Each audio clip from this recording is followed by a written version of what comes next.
dogs. It's a like.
Can you guys hear me now?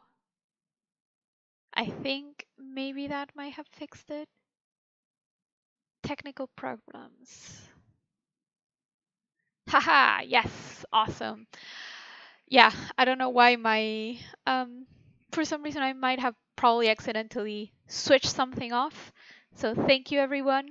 As I was saying twice when my microphone wasn't working, today is gonna be a short stream because my stomach decided to kill me today. So yeah, I'm just gonna do feedback and I'm gonna continue on my shot next week. we'll continue blocking if there's not that many people. But today we have 3 links. Let me just double check if anyone has sent anything else on Discord, but no, so far so good. Okay, let me start sharing. Cool. So first, I think I should look at this one that says without light, or this one. I haven't seen this shot. I know that Madison was giving feedback on it last time, but I haven't seen it. So I'm gonna play.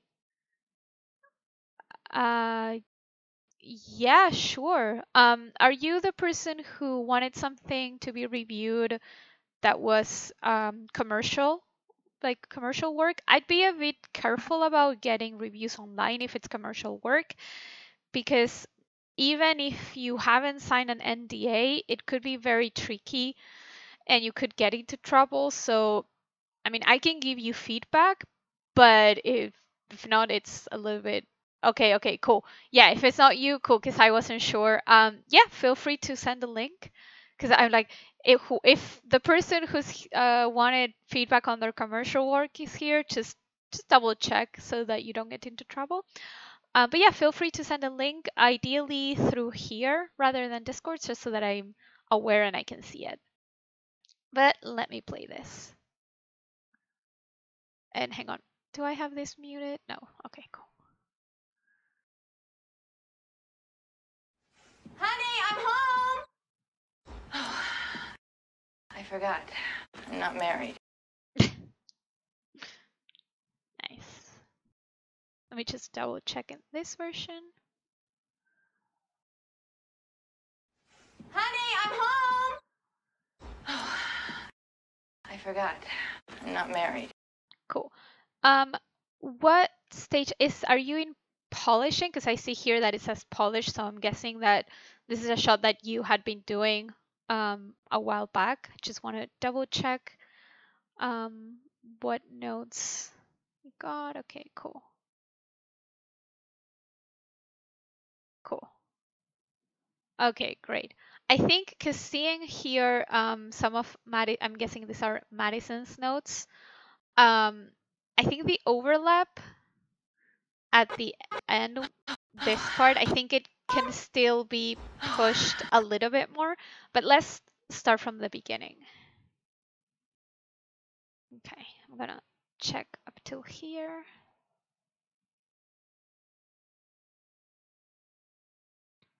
I think what I'm kind of missing in this part is a little bit more contrast in how she's pushing. I like it once you get into like frame 71 and you get into this. I like this, but I think that at the beginning you could benefit from her starting actually further away and having the arms straighter, so we don't necessarily see her face or even the leg that much at the beginning, and then you're gonna have more contrast with that push, and then she gets into it, because right now it feels like she's always pushing with her arms bent, and so there's not that much tension in the arms. It feels like they are always bent, and if they're always bent, you're not necessarily using all of your strength. I mean, yes, you are using strength, but if you can try and push it at the beginning, I think it's gonna be really nice. I also feel like at the beginning, probably you could add a little bit more resistance and friction in terms of how the rock moves, because it feels like it's moving very kind of evenly at some point, and even the spacing, if I'm looking here, like it already starts moving very, very fast. So it would be nice if maybe the spacing at the beginning was even tighter, so it's barely moving. And then it moves a little bit more so that it feels like somebody pushed it a little bit. It's just adding a little bit more, basically friction with the ground. And you can do that by just tightening up that spacing. Reset. So here, for example, this part is where it slows down. So maybe in this part, all of this before this could be straighter so that it feels like that person was really pushing with all of their strength.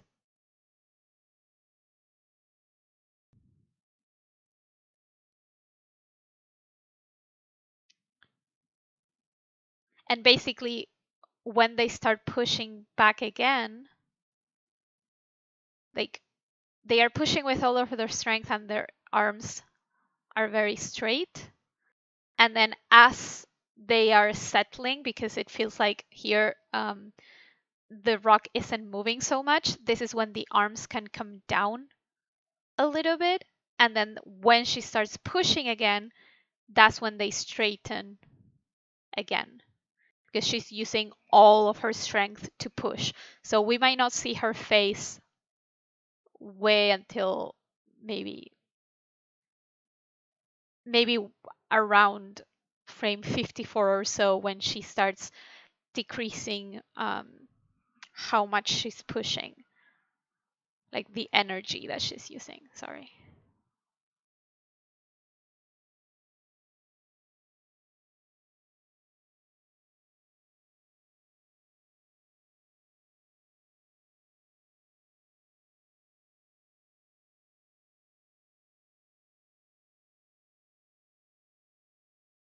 I think here you can also push the spacing a little bit more and break up the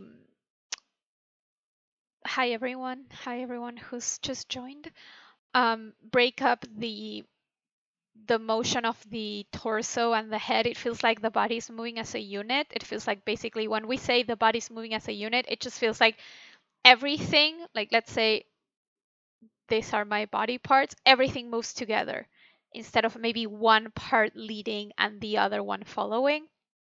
And if you ever go to AM and you have Sean Saxton in your class, the body moves as a unit is one of his favorite notes, because it's very easy to spot once you understand it, but at the beginning it's very easy not to do it, because in real life we don't necessarily push how we break up each of our body parts.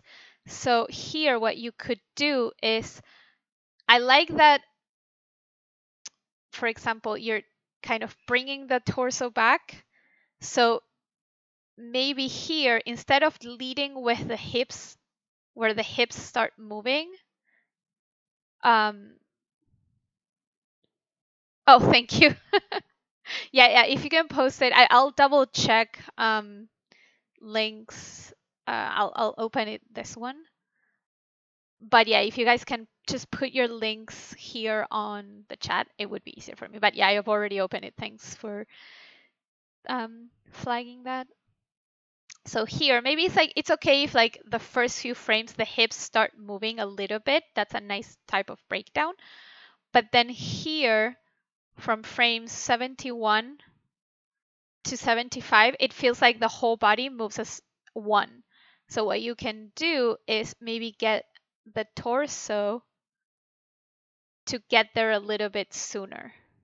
And that's also going to push your spacing a little bit more, because then this is going to get there first, and then the hips are going to keep on pushing. So that's going to give you a nice breaking up of the motion. And delaying the hips a little bit, or even just pushing the chest forward, is going to make it also feel like she swoops in and has a little bit more force for that movement.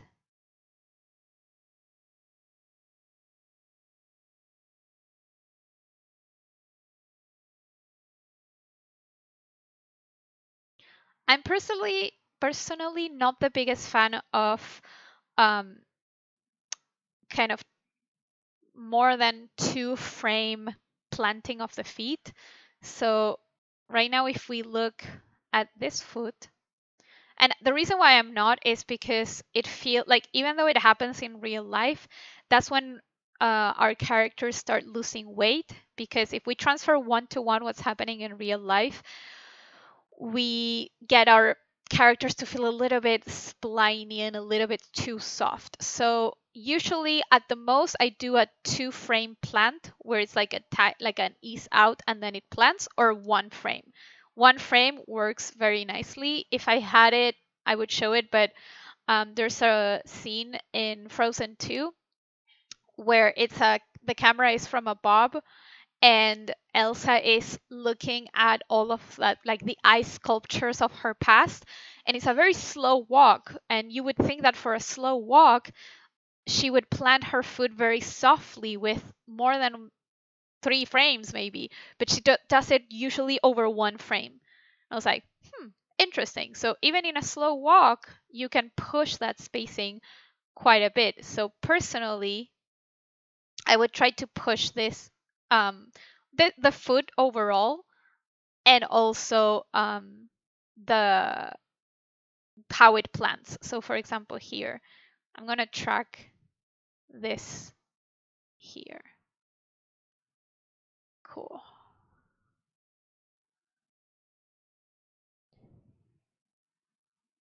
If we look at this spacing, where's my ghosting? Here it is. It's feeling a little bit even. So what I would do is I would try to maybe get the foot to be on what you have on frame 110, maybe 2 frames earlier. So around here, this would already be there. So it pushes, it's like it's the foot that is and the leg that are pushing the rock. And then potentially at the most, you plant them over 2 frames. So by this frame, this would already be planted. And if I turn this off, kind of like that. And I would try to play with the spacing of the foot going screen left with an ease out, and then maybe like a 1 or 2 frame ease in at the most. But I personally try not to use too much of an ease in when I'm going to plant the foot, because it's kind of, it's not as controlled. It's kind of like if you think about the bouncing ball, when the bouncing ball is doing this motion, the spacing up is an ease in and ease out, but the spacing sideways is actually even. So at the most, I would try to have a nicer ease out and then get it to cover more ground and don't ease so much into the last pose. Hey Shar, how's it going?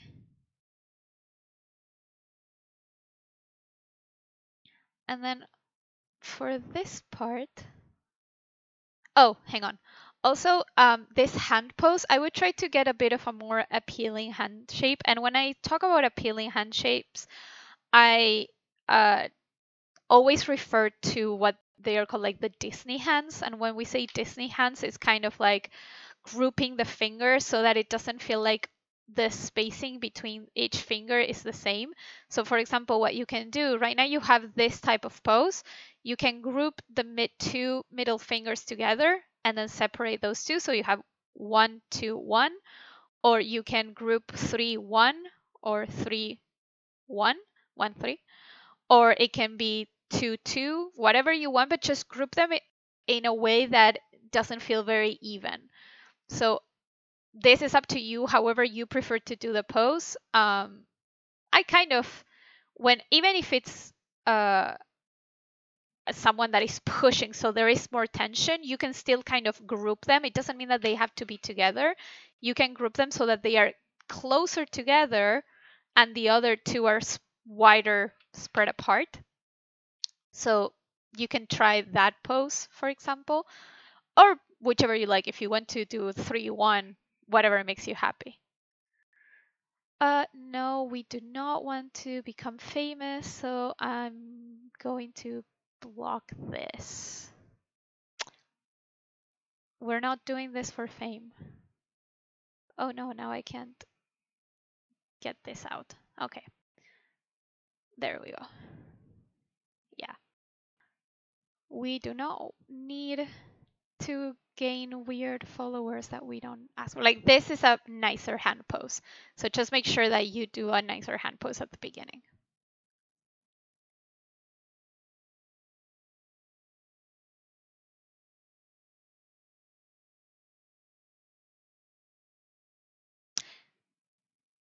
It would be nice maybe here when she's doing this motion, if maybe from frames 85 to 101 or so, she has her eyes closed and the eyebrows come even a little bit further down because she's pushing so hard that she's going to have all like it's going to scrunch up so that then she can release.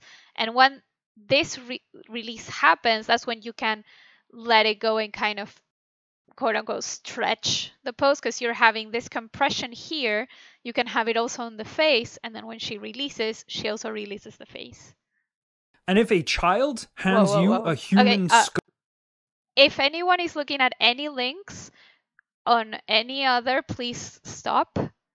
Because if not, when we get to the audio of this, I won't be able to. I can't. Right now, I can mute this because she's not talking. But if I have links open and you guys want to check them out, just check them out after, please.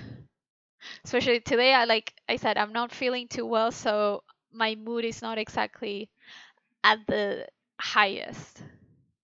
Okay, let's look at how she releases from here. And up to there.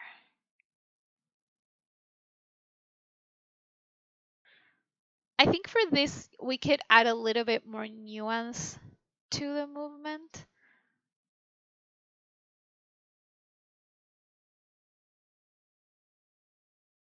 So to begin with I feel like this leg is feeling a little bit off. Yeah, if you want to check other people's work, just leave the sync. I'm gonna leave them all on in my case because if I don't leave them on, I will probably forget to join the sync and none of the notes will be saved. So if anyone wants to check them out, leave the sync, watch whatever you want. But I can't do that because I will forget because I know myself. So right now what's happening basically is that it feels like she's not unbalanced per se, but she does feel a little bit unbalanced when she gets to here because her weight is starting to come off more to screen right, but this foot hasn't arrived there yet. So what I'm thinking is that maybe you can get there a little bit sooner with that leg. So maybe by frame, let me check. Maybe by frame 123. Yeah, like 123, 124, she already has that leg, that foot planted where it has to be. I'm not sure if it's exactly where I put it, but there. And then here, I'm not a very big fan of how kind of this foot is just slowly getting into place rather than first the toes and then the rest of the foot comes down. It's like you can break that motion up a little bit so that it doesn't feel like the foot is so stiff. So personally, I would plant the toes first and then potentially even over one frame. She already has that foot planted.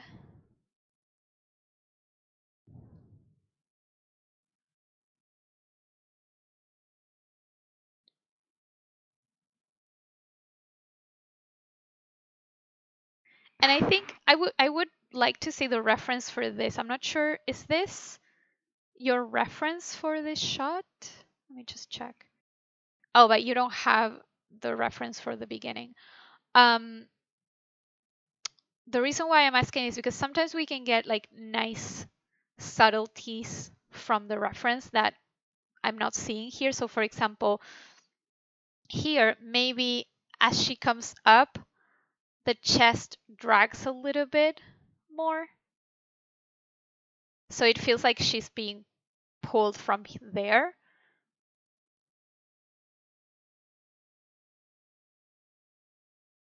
And then maybe this hand stays where it was for a little bit longer.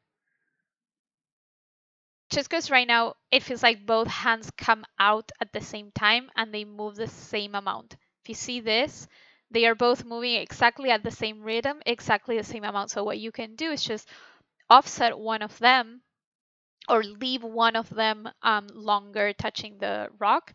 I personally think that you can just, since she's turning kind of backwards to us, this arm and this hand can stay here for a little bit longer. What you can do is, as she's doing this, she can move the hand up to here. That's fine.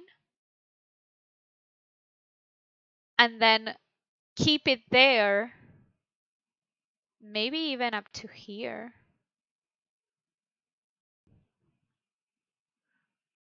And then you slowly peel that hand.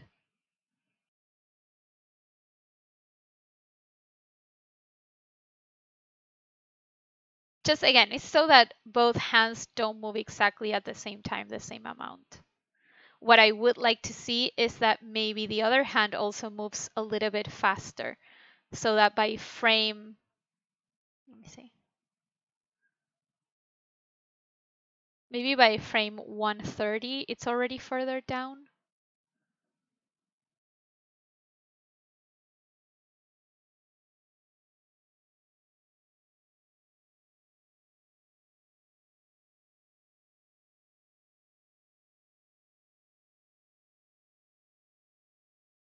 I'm gonna unmute. He is angered. And I need to pause that. Okay. Honey,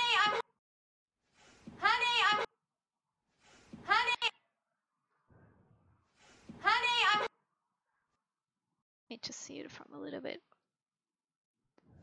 honey, Something that I like that you're doing that I think some people usually miss is how far back you're bringing those hips. I think that's really nice.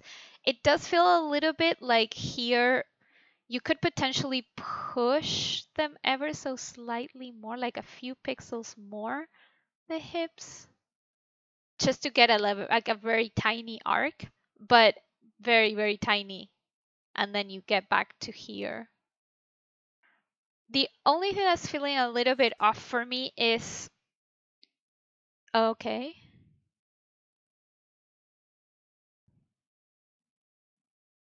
Did you add something?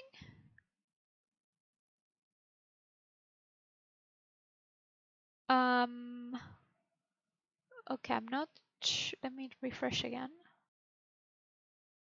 I'm not sure if you added an extra reference. I'm not seeing it here.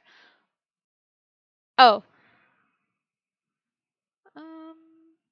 I see the same files. Maybe I need to wait a little bit because sometimes it takes a little bit. Oh, here. Okay.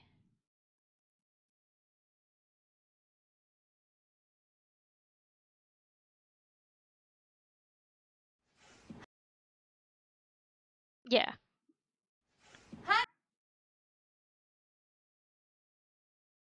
Yeah, you're kind of doing the same. This is sometimes when we need to stray from our reference and think about what do we need in animation that we don't get from our reference. Because reference, we don't copy one to one.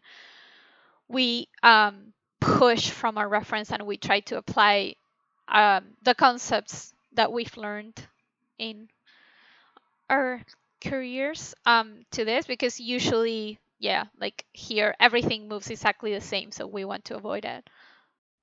But something that I think it does seem like you're doing it here, because something that's happening a little bit in your reference, sorry, in your animation, particularly when she starts turning, it kind of feels like she hits this pose and she stays there for a long time and then she starts moving. So I wonder even if you need that pause. I don't know if you need this pause. I think that you don't even need to get her this far. I think that you could go potentially from frame 139. Hey, how's it going? Into 147 and delete all of this so that basically, because right now it feels like she's pausing for no reason because she's already grabbed this. If you're trying to make it as, oh, she's trying to have a deep breath because this is so heavy, I don't know if we necessarily need it because it's not the intention of your shot. The intention of your shot is basically the payoff at the end with the joke and everything. So the faster we can get to that, I think the nicer it's going to flow and it's going to feel. So personally, I would just go from frames, like I said, like around 138, and I would delete and just go into like 148. That's like 10 frames that you can kind of remove and just basically make it so that as she's coming down, once she's already grabbed this, she can already start pulling sideways because she wants to get there. She's not like because the story of this is not, oh, this is so heavy, but rather, oh, honey, I'm home. Oh, I'm not married. So I wouldn't spend so long in here because it feels a little bit like she just hits a pose and then she continues. I hope that made sense in terms of how to do this. You can still have the hips come down and arc kind of like this, come down and up. That's perfectly fine. Just don't spend so long in this few frames. Honey, I'm home. Honey, I'm home. Let me see something about this. This sometimes the audio gets offset on SingSketch, so if I'm telling you anything about you not hitting a sound, just double check always on your computer, not in Maya, but do a play lesson check on a software that you can actually audio scrub because sometimes SingSketch has a problem. But I'm gonna mention if I see any just in case.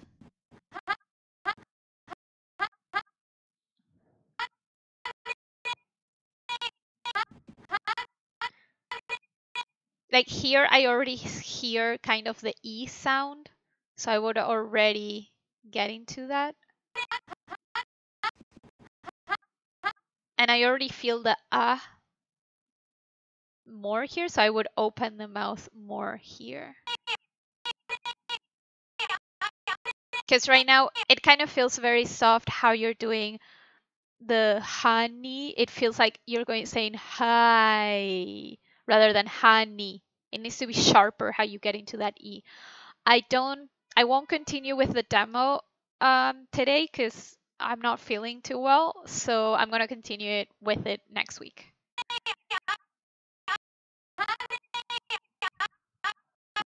And here I'm already hearing the so this needs to open a little bit more.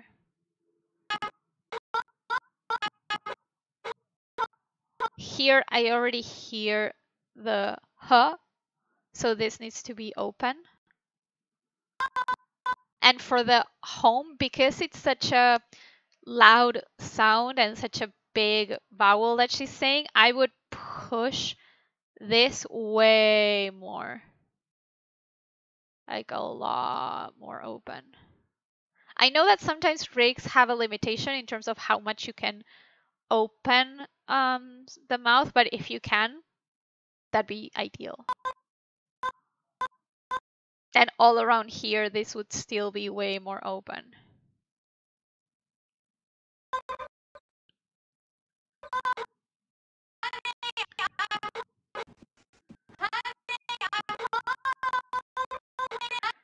And I think for the eyes and eyebrows, I'm not really feeling what emotion she's going through right now because it feels like a very default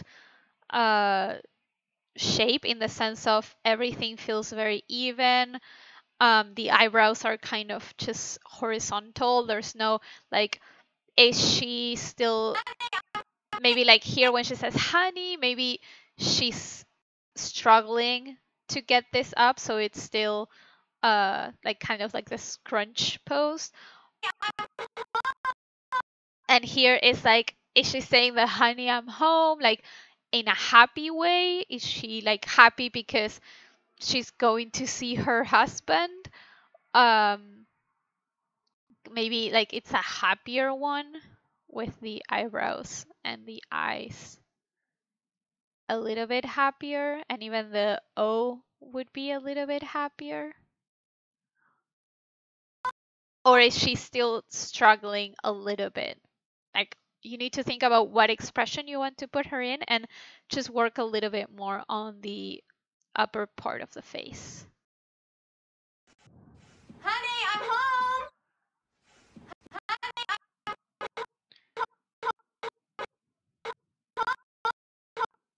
And do a pass on all the feet and just plant them in one frame.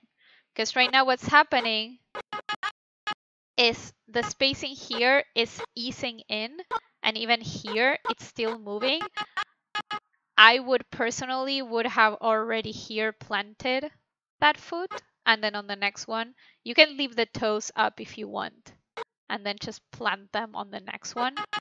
But this should be faster, and I think you're having that issue kind of in all of them a little bit. Here it feels like it's a 3 because I still see movement here a little bit. Even here it feels a little bit like she's slowing down into this pose. So potentially even for this one, you can already have this one be this. And here it's already planted. Potentially just the toes are up.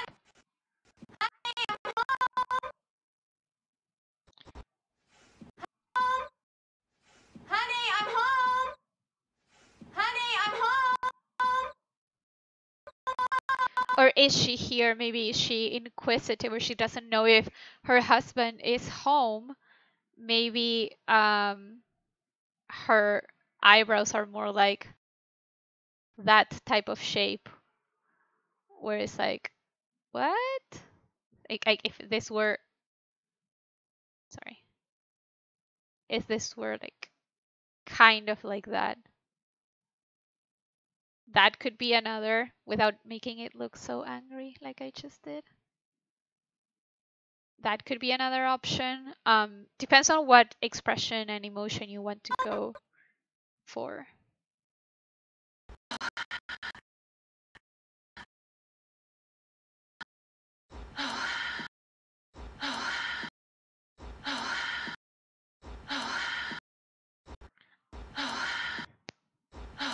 I think here what's missing is a little bit more weight to her. I feel like she's getting a little bit too soft.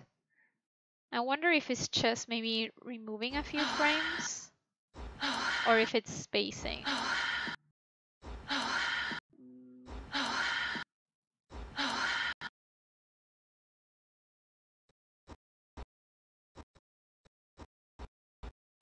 Because, yeah, I think it's probably the spacing.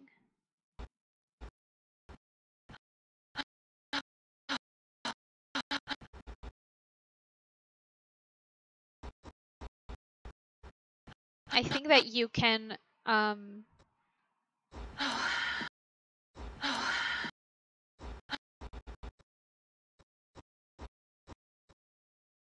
me think.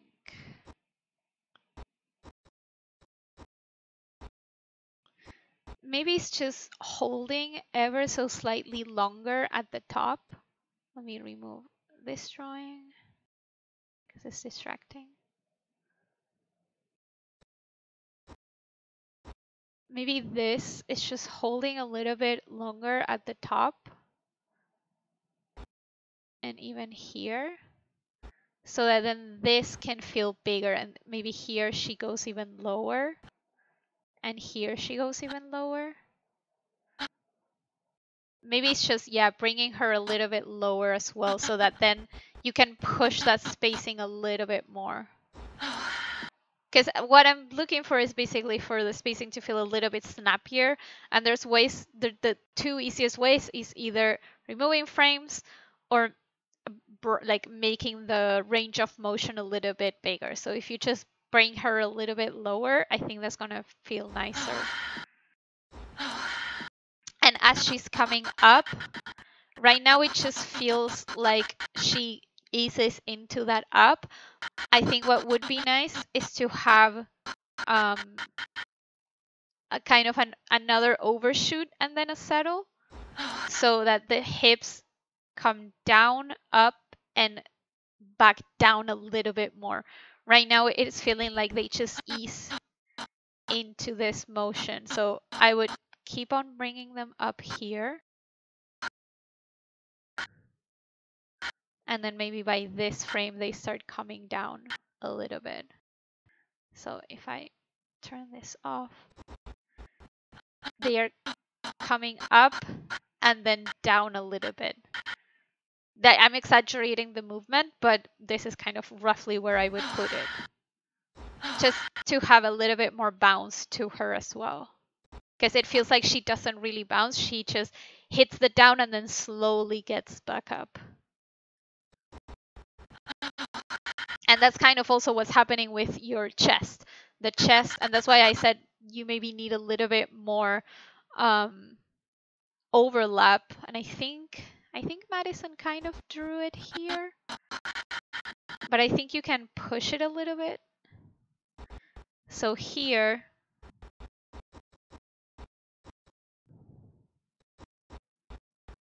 you can even push this a little bit more. And then get into this.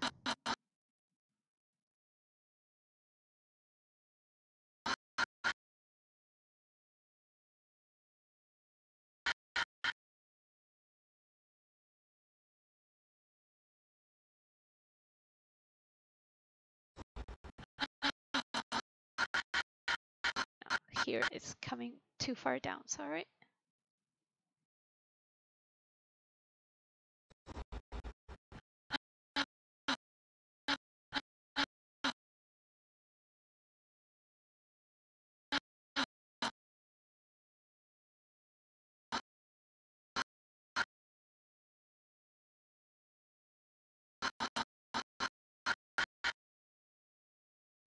I'm having a hard time today concentrating, I'm so sorry, but basically what I want you to think about this is as two bouncing balls.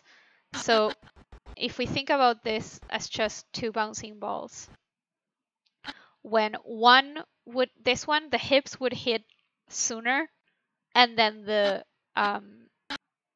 chest is going to keep coming down. So here, where is my apex? I put here, the hips are starting to come up. So by there, the chest is going to start, like the chest is going to come up after the hips come up.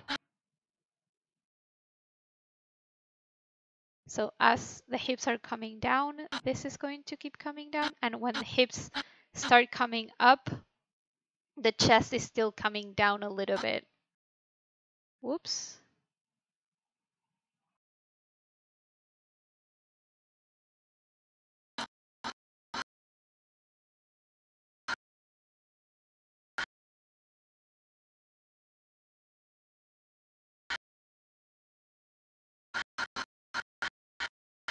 This is not coming out like I wanted. I think it would be easier if I had your Maya file. I can look at it next week if you'd like, because it's really hard for me to kind of draw it over, but because I'm not also like, I can't even draw this very well, even though it's just circles. This should be coming further down. So if you want to, or if you have it now, you feel free to send me your Maya file. Because basically what I want is just a simple overlap where if we're looking at the timeline, the hips, cool, awesome.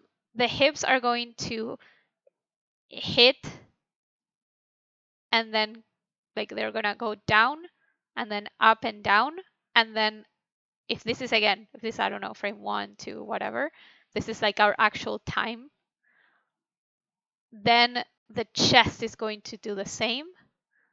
And then the head is going to do the same, but offset. So each will be offset and each will stop moving after the other, and also with a little bit of rotation.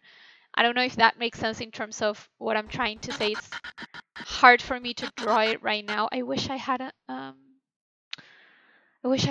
Antonio's shot because I think he did something like this, but yeah, that's kind of the idea. Okay, cool.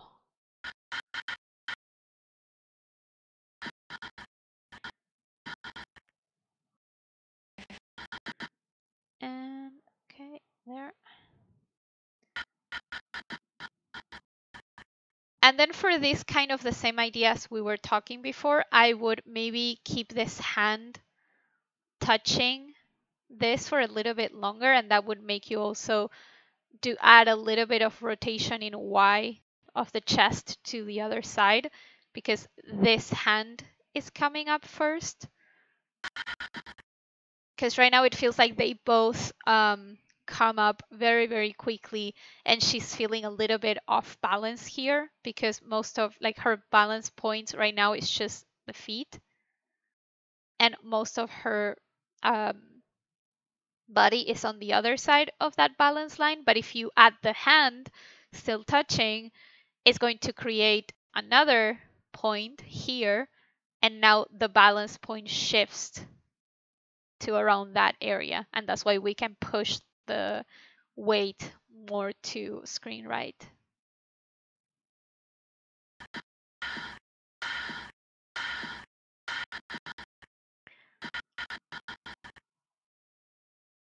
And as she brings her body up, you can maybe just arch this down a little bit more and even rotate the head down a little bit more so that there's a little bit more overlap as she's coming up. I forgot. I'm not married. I forgot. I'm not married. I forgot. I'm not married. It feels a little bit like she hits the pose on 291 and then the body doesn't move at all. Let me just check your reference. I forgot. I'm not married. I'm not sure. Hang on. Which one did you use? Let me. I forgot. I'm not married. She still has hands there.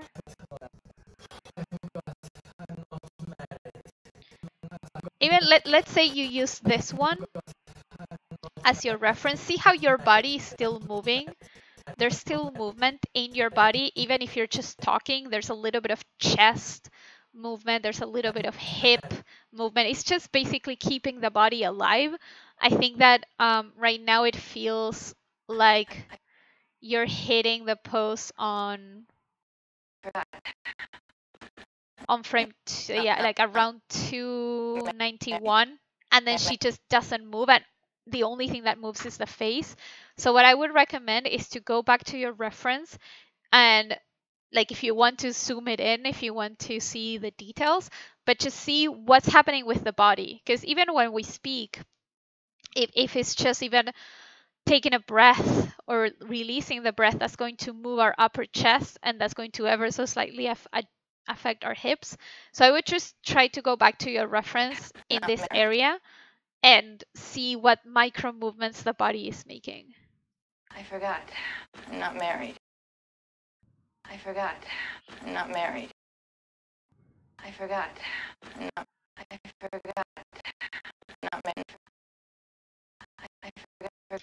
Also here, it kind of feels like she was moving sideways a lot, and then she stops and hits a wall here, and then she just comes up.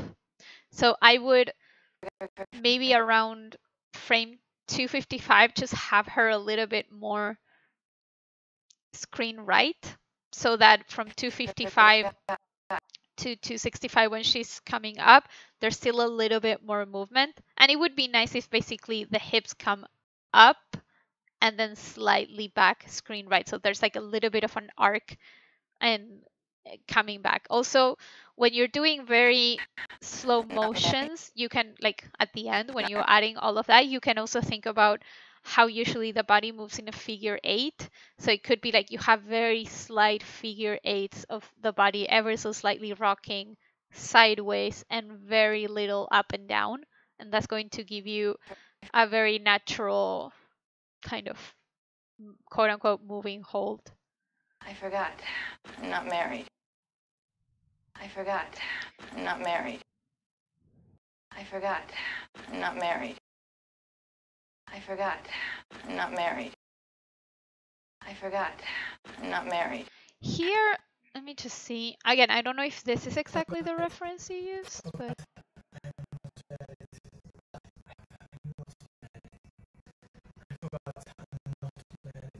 you're not doing too much with your face, but I think that we can add a little bit more. I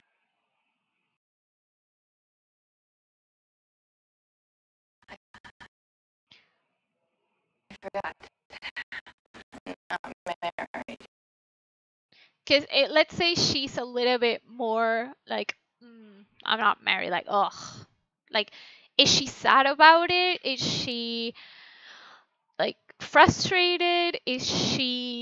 What is she actually feeling? Because here, I'm not too sure, even here when she says, I forgot, like, you maybe need to think a little bit more about what emotion you're trying to convey and push it a little bit more, even if it's not in your reference, which is one of the hardest things to do because like I have the same problem where my face usually doesn't do much. I don't have a expressive face like Madison has that she can get all of that in there. I have to think about it when I translate my reference into my poses. So I already start thinking, that's great. Then if you don't copy your reference, what I would do is try to push the overall feeling of the face a little bit more. Maybe like one thing that you can do sometimes is see other places, like other movies, TV shows, etc., where the character was feeling something similar and then see what they did to convey that emotion. Because right now what's happening is that she's feeling a little bit neutral. At the end, I feel a little bit more with the eyebrows, but overall, she's feeling a little bit neutral, and I'm not really sure where she's going. Yeah, but good face expressions, you can get them from practicing a lot by like copying faces from other movies. Like usually I grab Tangled, Frozen, Moana, movies that I know are really good, Inside Out, and see how they express those emotions. So it's easier for the character to understand what's happening. So like maybe here's just like, I forgot. Maybe this you can push it even higher because I see that you kind of have something there, but it's not that much. So you can push this feeling, and this eye would be a little bit bigger, and this one you can keep it as you have it, but this eyebrow can come down. And if you're opening up the face that way, you can, if you have a controller to push the jaw to the side, it's actually like a stretch control to get that line of action in the face, and then just pushing the mouth also to the side, and maybe she's like, I forgot. And she's like, maybe there's like a slight, not a sneer, but kind of where this part of the lip is pushed up. So it's like this type of thing. That's something that you can do as well. But again, I'm not sure if this is what you're trying to convey. So depends on what you're trying to go for. Not married. And here, if she's going into a sad pose, I think you kind of have a little bit of a kind of an intention of the opening up the face, but you can push it even more. If she's going to be sad, this eyebrow could be lower, this one's slightly higher. And again, if you have a squash control, move it that way so that here, this gives you this line of action. And if she's going to, I'm not married, and if she's going for a sad, again, I don't know if it's exactly like, oh, super sad what you're going for. The mouth corners could be further down. And that face, like, I'm not married, like it pushes everything down a little bit more here, and you get this type of shape rather than just the mouth. But depends on what you want to go for, because maybe you're trying to go for something completely different. My recommendation when I see people starting out with facial animation or struggling is every single day grab a screenshot from a movie that you know is actually good. I usually, like I said, use Tangled, Frozen, Moana, most of the Disney ones, but I'd be careful with some of them. Like if you go back, like for example, if you have a character like this, copying a face from I don't know, a character that is completely different and it looks very, very dissimilar is going to be really tough.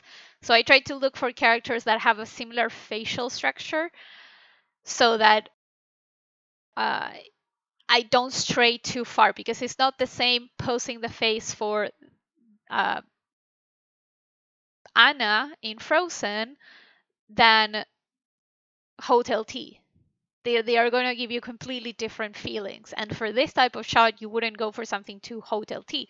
But if you're doing something cartoony, you would. So every single day, at least one pose, if you start copying, you're going to feel how you're pushing your facial expressions. Like if I show you, I don't have the ones that I did, but there's also things that you can find online that are expression sheets where you have how the character expresses and see how in each they are pushing the expression a lot, and you have a lot of asymmetry in the face.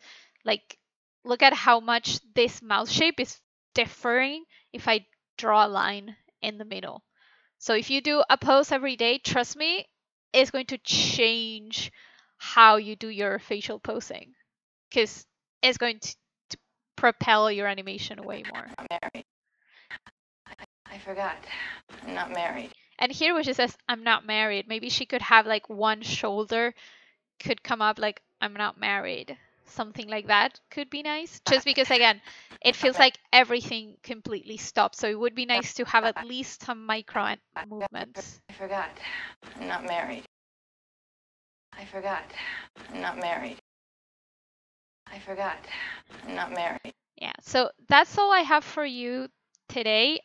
Next week, if you want, send me your Maya file and then I can open it. And if you're still needing a little bit more overlap there, we can look at it on Maya. I think that's going to be easier than me trying to draw circles, hoping that it will look okay.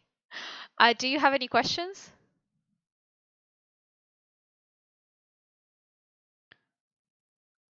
If you don't, in the meantime, I'm going to check if anyone posted anything on Discord, just in case. Cool, awesome. Thank you. Cool. So next we have, I think you were shooting new reference. I'm not sure if you're here. I think you might be. Yes.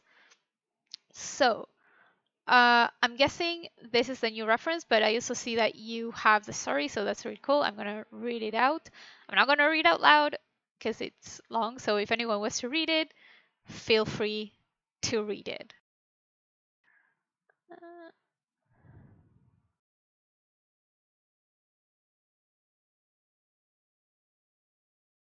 Ooh, nice. I like this backstory.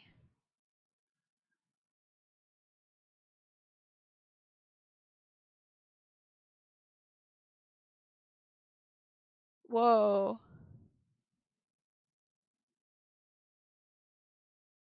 Whoa.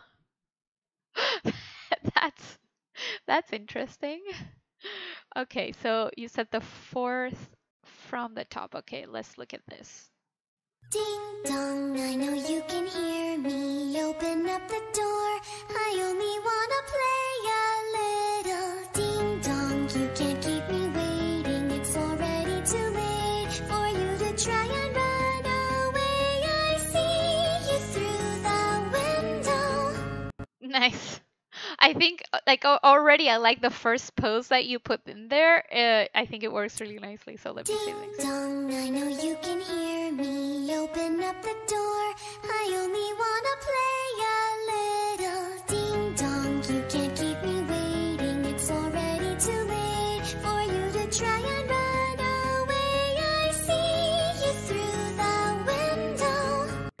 Cool. I do have an idea for this, but let me just see Ding something. dong, I know you can hear me. Open up the door.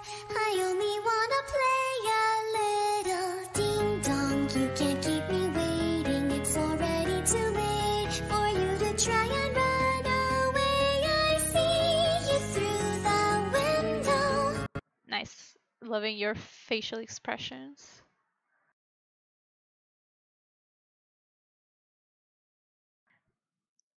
So I do have an idea that I think could be interesting. I just want to see this. Nice. I think this is a really fun idea. I think it's working way better than before. I already see a lot more character in this. I already see more interesting poses and interesting timing.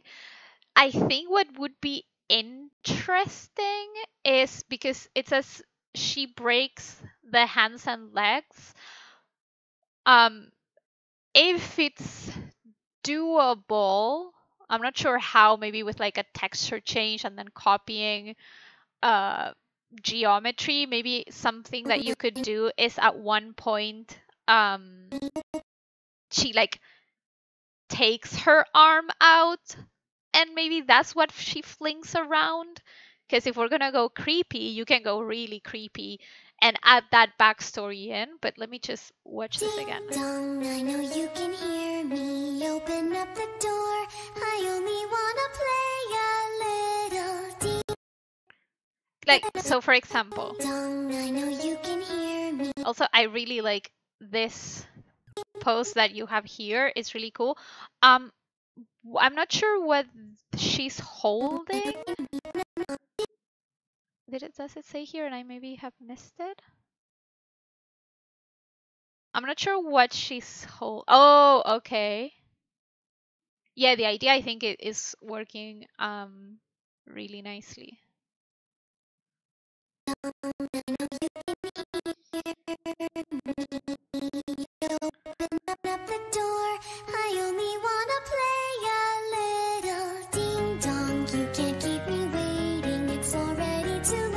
Like for example here, when you go into the it's already too late. I think that this part is like, I think that up till here you have nice things going on in terms of the ideas, but I think that this part is where the shot loses a little bit of its momentum. But just let me check if yeah, so all of that we're still seeing her, so I think that's the only part where I would try to think of what else could happen. And because she's a broken doll, like yes, you can have the bell. The only thing is that I needed to ask what it was. So either choose a prop that is more like it shows more that it's a bell. Maybe here the problem was that it's all pink, so it was hard to tell. So maybe just choose something that is more clear and maybe has like a bigger shape, kind of like that, if that's the type of bell you're going for, just so that it's more noticeable. Just because right now it was a little bit hard to understand. Yeah, I mean, if you change the color, it could work. Maybe also it's just the position. That's something that you can check when you go into Maya. It's just rotating that a little bit more, and that's going to also help. But let me go back to your reference and see something. Ding dong, I know you can hear me. Open up the door. I only wanna play a little. Here, in terms of like how practical this is going to translate into Maya. Can hear me. Open up the door. I only wanna play. I think that this part might feel a little bit slow. This I love. All of this turn and this look. So cool. I love it. Like I remember like from your first reference to this has so much more character, and we can feel how creepy is like the doll is. So I love this. Hear me, open up the door. I only wanna play. You can hear me, open up the door. Like things when you go into Maya that you can do, like you can push, for example, how she throws. You can push how far down she comes, for example. That could be something that this is not something that you need to necessarily reshoot reference, but it's more when we get into Maya, how we push things from what we already have. Because reference is just reference. We never copy one-to-one. Maybe even when she throws, maybe that's when she throws the bell, the arm comes off as well, and it flies away. Because again, it's a broken doll, so things are kind of not sticking where they should be. And when she grabs it, she also grabs the arm. And so you're starting to add a part of that backstory that you wrote, which is very interesting. You already added in. And even here when she says, I know you can hear me, and she does that. Again, this is complex in terms of how you do it, but I'm just giving you ideas so that you put in whatever you want to do. But this is just an idea that I have. Maybe she does this, and kind of Sally style, she, like the hand kind of detaches a little bit from the arm. So it's like hanging there by like a thread. It's still attached, but it's kind of hanging there. Just to, how can we like push the creepiness on this shot? How you would do that, I would know. I would need to think of maybe like you would need to duplicate reference and attach it somehow. Duplicate the geo and attach it somehow. But it's just me giving you thoughts and ideas to play with, and then you take this to wherever you want. I only wanna play a little ding dong. You can play a little ding dong. You can't keep me waiting. This part, I'm thinking, how can we push it a little bit more? A little ding.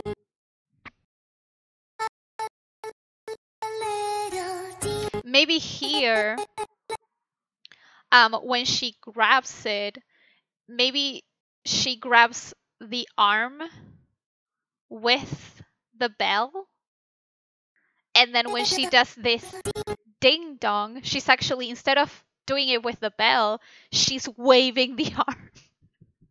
I'm taking this to a whole nother place, but again, just thinking about how we can push this. How can we make this even creepier? You don't need to do this. It's just me starting to kind of play off from your idea. Little ding dong, you can't keep me waiting. It's already too late. Little ding dong, you can't keep me waiting. It's already too late for you to try. The only part that I would think a little bit more is this part. When she turns and does this, I think you need a little bit more going on, because it suddenly completely stops, and we're all the time looking at her from what I've seen in your layout. So the process that you made for the rest of the shot, I would just think of something else to add in there, because I think it's working really nicely. Also, great place to shoot reference. Like this place is amazing to shoot reference. I wanted to just, like, I don't know if you hired a dance studio or something like that, but really cool, because it's like the best place to show reference. It's already too late for you to try and run away. So let me just double check something here. Too late for you to try and run away. I see you through.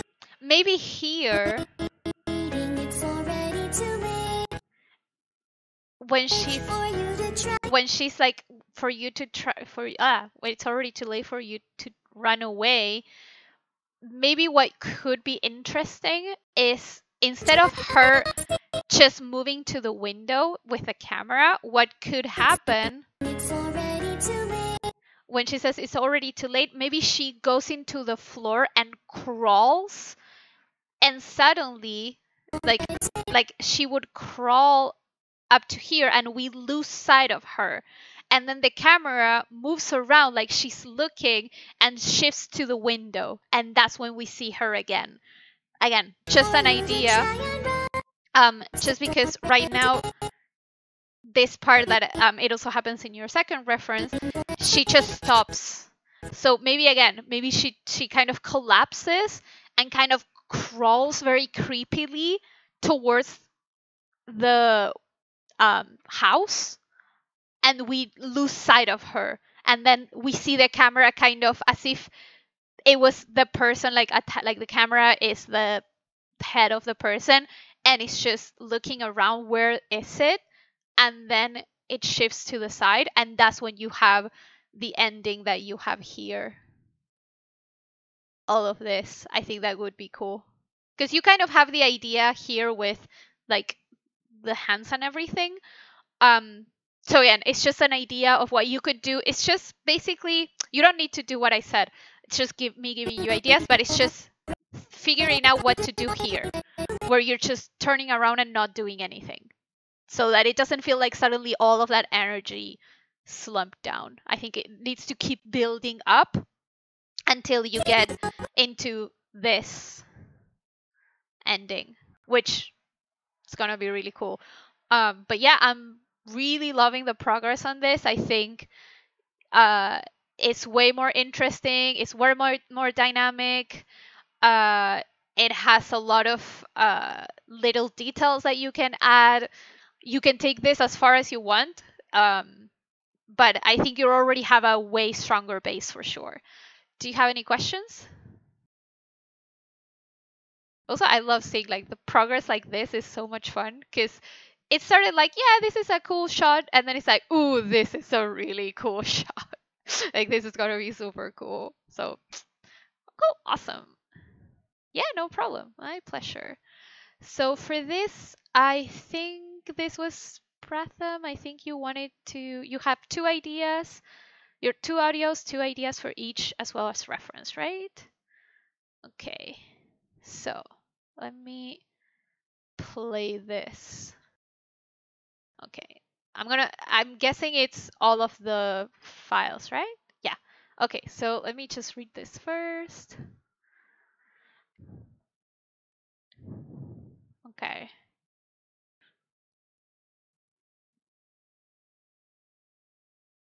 Okay. And if a child hands you a human skull, he is either a demon or he is angered a demon. And if a child hands you a human skull, he is either a demon or he is angered a demon. Okay, let me see the second idea just to see what it is.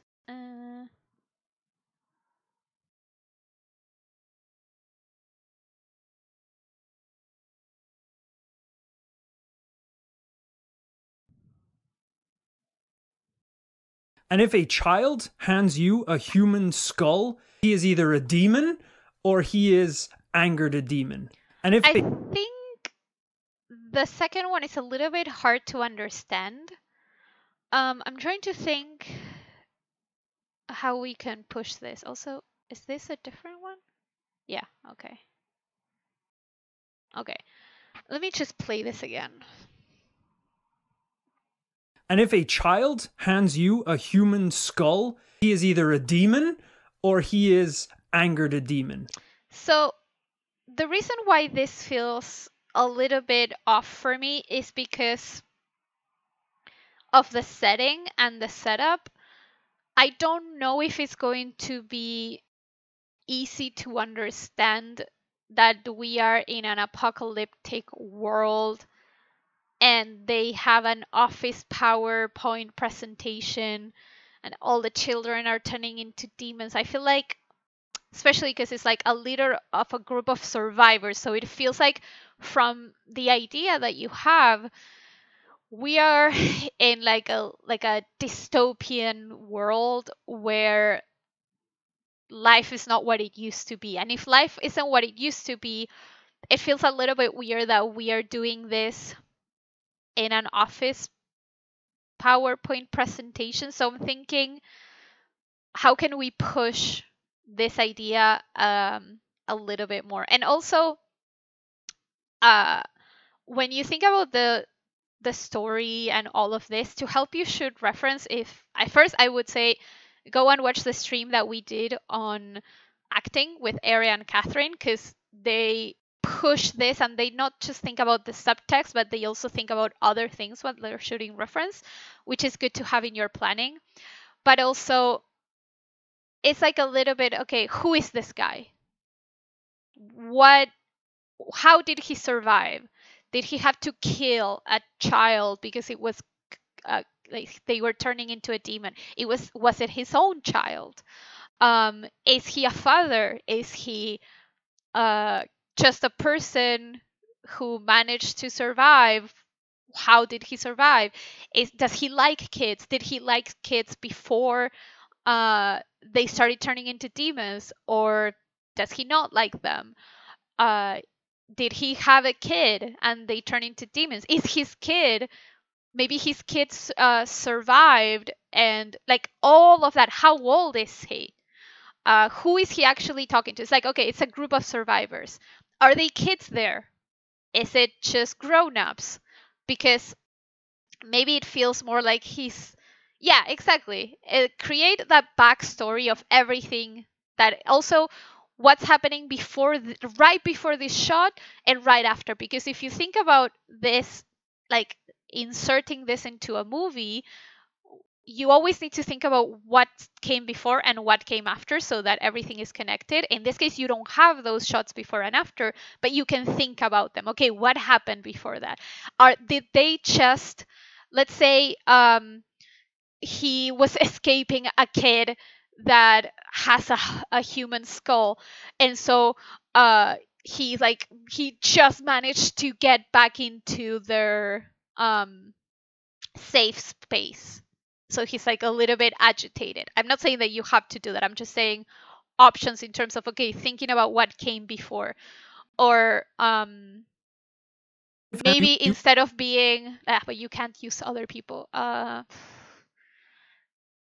me think, because I was thinking, oh, maybe there's an actual window, but no, you can't use other people. So the reason for me to say this is because I think that you need a little bit more nuance to the idea, and then you can get a little bit of a tighter acting and idea in terms of what happens. And here, I feel like, let me just play the audio just so that I can listen to it and then talk about the subtext. And if a child hands you a human skull, he is either a demon or he is angered a demon. So here, your subtext is, the subtext that you wrote is literally what he's saying. So you're not necessarily saying the subtext. The subtext is actually what we're actually saying, that we're not saying it with words, what we're actually feeling, what we're actually talking about. So let's say, and also I think that maybe is why I like that you have one idea that is taking it kind of to the literal sense of, okay, we're actually going to have the kids be demons. Whereas the second option, I think it wasn't. So it's good to have two very, very different options. But in this case, your subtext, you need to think about it a little bit deeper. So I'm going to listen to it and come up with ideas on the fly. Is it going to be a good idea? No, but I'm going to think about the subtext as I listen to it. And if a child hands you a human skull, because here the way that he says child, it doesn't feel like yes, you have kind of one of those weirdos hands you a human skull. It's like here this part makes sense. It's like he's actually saying like, but why are they weird or are they actually demons? Because then they are not weirdos, they're demons. So actually if he says, and if a child hands you a human skull, so it's like how can we, because it feels very literal, but like if you see something that looks like a human but it's not like something, I'm not like because it's really hard this and one. if a child hands you a human skull, Let me think. and if a child hands you a human skull, Like maybe it could be like if you really think that is a kid, like, you know, it's not. And if one of those was like, if you really think that is a kid giving you a present, because maybe you thought like, oh, they're giving it to you as a present, they are giving to you as a gift, that could be it.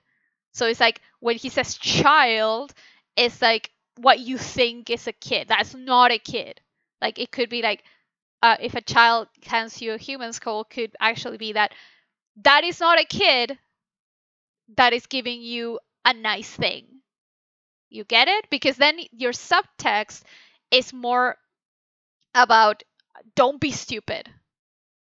Basically, don't receive this from something that looks like a kid, and there's where you get your subtext. Again, I'm not saying that's a good subtext, but that's more what he's actually feeling and saying without saying it.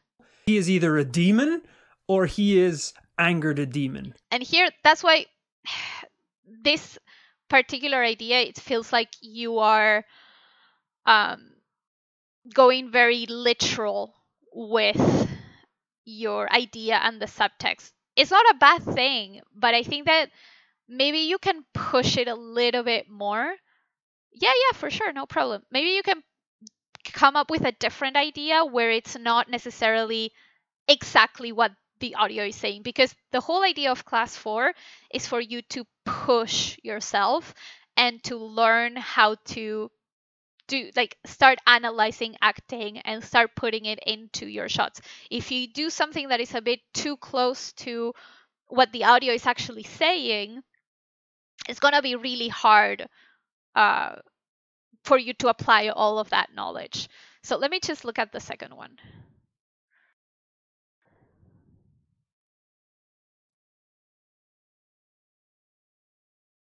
So here it's a little bit confusing because the whole audio is a little bit hard to use just because it's tricky. It's a very tricky one. Yeah, 100%. I think that this audio is it's a little bit tricky because of what he's saying. You need to think about, okay, why, like, is he a demon or his angered one? Like, what does he actually mean by this? And just because they say human skull, you don't necessarily need to take everything literal when you're doing your shots and subtext and stuff like this for your ideas. In this case, I feel like this audio is maybe super constraining you to the idea, because again, like, his kid gets cursed, turn out like him, looks like he had a rough childhood due to a skull. It's like, how are we understanding this? Why would he have? Because it's not something that's relatable. If it were something that is relatable, that kids hand skulls to people every single day of your life, then it's like, oh, I get what this is happening. But just getting it out of the blue, it's like, had a rough childhood due to a skull. How? Why? I feel like there's a lot of that is missing. Personally, I like how the intonations are in this audio. Let me just play it again. And if a child hands you a human skull, he is either a demon or he is angered a demon. And if a like the intonations of the audio are really nice. Do I think this audio is the best option? I would keep looking personally. I think that this audio is very constraining. It's very not giving you a lot in terms of subtext, unless you can do like what is the skull a metaphor for? But it's very tricky because you either go very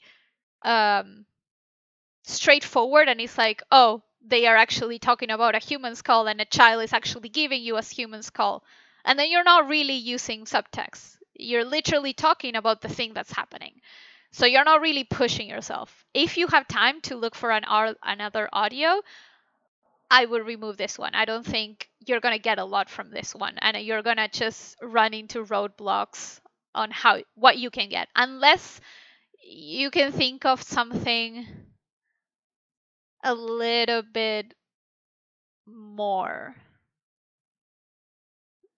But it's like, well, I don't know, like maybe it's a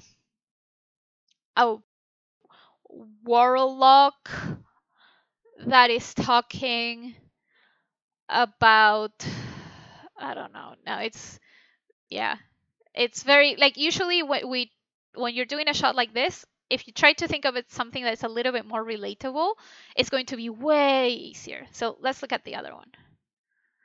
Let me read it first, the story.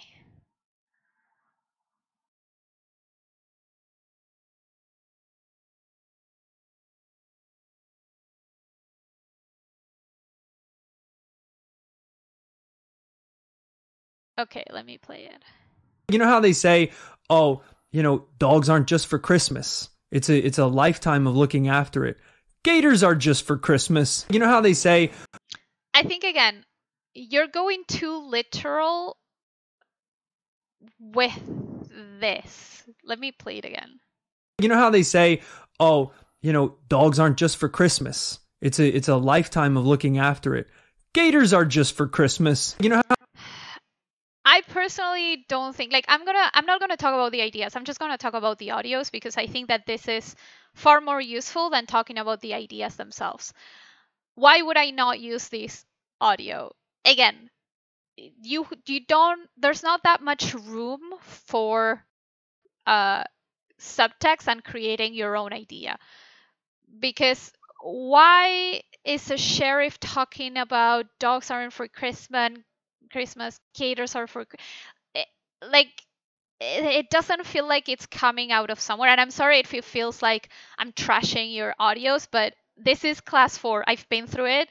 I know what works and doesn't. And as much as there are some nice parts in terms of intonation, I feel like the broader you can get with your audio, in the sense of the main idea that the audio gives you, the better, so that it's less specific. So the less specific the audio, the better it will be for you, because then you can add in your own idea and you can put in whatever you want. Personally, at the most, you could cut the audio here, but then the intonation is not good. So I personally would not use this audio. And what I would recommend, I know that it's Thursday, so it's really hard to like say all of this on a Thursday, but what I would recommend is try to get at least 10 audios, usually for any class at Animation Mentor, and throughout the week post it on the campus and see what people say. Because then people are like, oh, which one would you choose? Which one would you remove? Before coming up with any ideas. And then start brainstorming what could happen. So let me... If I had have been a rat, granted, I probably would have had a rat girlfriend, and she would have joined me in my cheese feast. It's just, you get a heartbreak as a human. If I had have been a rat, granted, I probably would have had a rat girlfriend, and she would have joined me in my cheese feast. Okay, let me... Okay. If I had have been a rat, granted, I probably would have had a rat girlfriend, and she would have joined me in my cheese feast. It's just, you get a heartbreak as a human. This is tough. If I had have been a rat, Granted, I probably would have had a rat girl. Again, I feel like you're focusing too much on the words that the audio is giving you. So this, you don't necessarily need to, because you're taking exactly the literal meaning of this. If I've been a rat, if I hadn't been a human and was a rat instead, that's exactly what he's saying. That's not subtext. That is not subtext. Let me send you. I think I have it somewhere. The resources subtext somewhere. The website will load in a bit. Subtext is what is he actually saying. So this is a hard audio in the sense of some of the things that he's saying, but if I had have been a rat, when he's saying if I had been a rat, again, this audio is weird, so it's maybe not gonna work. But you have this here. Recently had a breakup due to his unhealthy life choices. That's a good idea. That's a good way to start. So let me play. If I had have been a rat, granted. If I had been a rat, it could be like, if I had actually been a terrible boyfriend. So rat becomes the synonym for what he's actually trying to say. Like, he's not saying if I had been a physical animal, rat, the rat. He's maybe saying like, if I had actually been a horrible boyfriend, like she thinks I was, and then you start putting into this. It's like I wasn't a terrible person. I wasn't unhealthy, and I wasn't this, and I wasn't that. I was all of that is subtext. Exactly. So for all of the audios, and personally, I would keep looking for audios. I don't think these are necessarily going to help you a lot. But if you do decide to use these audios, think about everything for this particular for each particular audio. Like, let me just find. Again, I'm not saying that I did a good job with my own class, but I went a little bit further than you did. So let me just show it. I think I've shown this like 1,000 times, but it bears repeating. So when I had my ideas, I thought, okay, who is this character? How old is she? What is she like doing? Here, I could have said an actual profession. Like, she could have been maybe a teacher that has no money because she actually earns very little, whatever. What do they love? What do they hate? What is their personality? Why are they like this? So for example, here, due to his unhealthy life choices, what are those unhealthy, like here you have the scene. Okay, but what are those unhealthy life choices? Why does he have those unhealthy life choices? Is he depressed? Does he just not care? He comes from a broken home, and that's why he doesn't know I don't know, a different lifestyle. Is it because he is a womanizer and he just wants the girlfriend to do whatever? Just think way deeper about why the character is doing what they're doing. How did they get to this situation? Yeah, and honestly, I look at what I did here for class 4, and I see it now, and this could have been way better. I could have delved way deeper into this and had a way better context, a way better character description, everything. So yeah, I would rethink all of this. Sorry that it was so harsh, but I would rather be harsh to you now than you getting in everything for the class and then Ray telling you need to do it again. So better to hear on a Thursday than on a Sunday. Do you have any specific questions about this?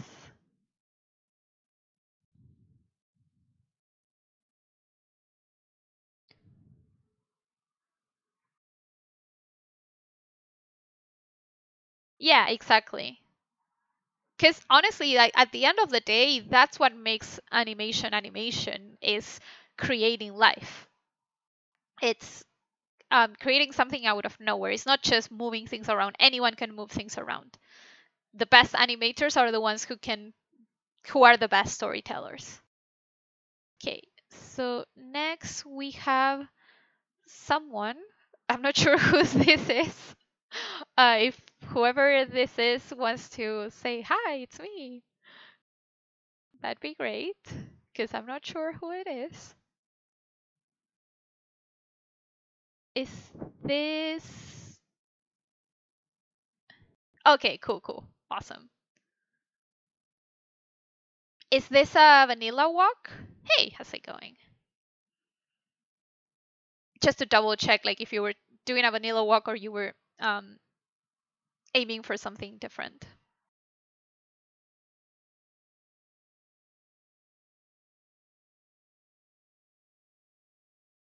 Cool, awesome. So I think already either you or someone marked this. This is super important. Your foot here is sliding back, and I think it's happening on each step. See how here the foot slides back?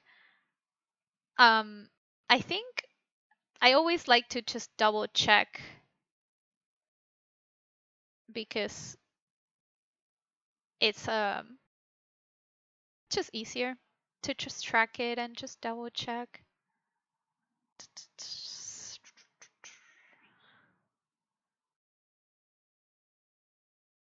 So first, what I like to do when I start reviewing work like this is look at the hips. Okay, so I check the spacing, perfect. The spacing in terms of how it moves forward has to be even. Yeah, no problem, good luck. So that's perfect. You have even spacing. Great, we are already off to a good start. Like someone is saying on the chat, you are missing a little bit more up and down on the hips. So basically this is your down pose. The hips need to go down, and then on your high pose, the hips will need to go up a little bit more. And basically this will be kind of like the in-betweens. This should go higher. So basically this is going to be kind of like your final curve on a walk. Personally, when I do vanilla walks, my curve, my TY looks more like this. It comes down. This is kind of your high. This is kind of where your contact is. This is where your down is. And I personally go into the passing, already moving it higher up. That usually avoids knee pops. But yeah, definitely add a little bit more up and down. Let me see something. Let me see something from the front. Now you have it. I just wanted to check if you had RY. You have it. Do you have RC? Yeah, I think we're going to talk about the front in a bit, but I just want to talk about this first.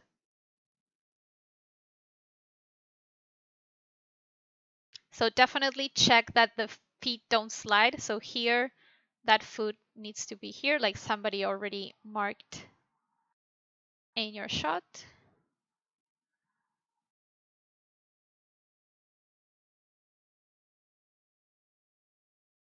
I think because you need to move that foot backwards, because I don't know, I kind of feel like the leg here could be ever so slightly more forward on the contacts, particularly in this one. Just a little bit more forward. And maybe here you reduce a little bit of that foot roll. So there's a bend, but it's a slight bend. It's not super bendy. Kind of here, you have it, like even here somebody marked it down already.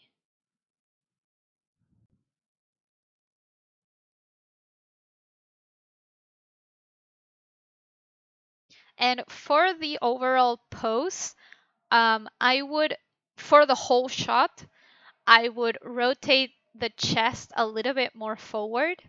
So there's like a slight angle forward. And the reason for this is that usually we say walks are controlled falls.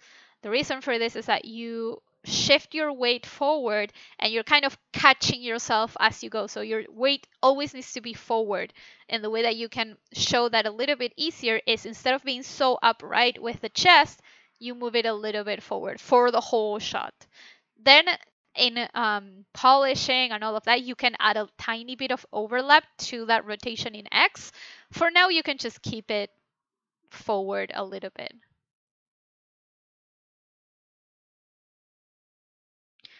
Here, I would tone down how far back the hands go and actually push the other hand a little bit more up. Because usually when we walk, we don't push that hand so far behind us, but we might do it forward and upwards a little bit more. So then when it comes down, you need to think about this kind of like a pendulum, where if you think about the spacing of the pendulum as it goes to the other side, is an ease out, and then it gets faster, and then it's an ease in. The hands are going to work the same way. So on the down, the hand is going to be favoring that previous pose a little bit more. And then here you can push this a little bit as well. And basically what I say for one step goes for all of them.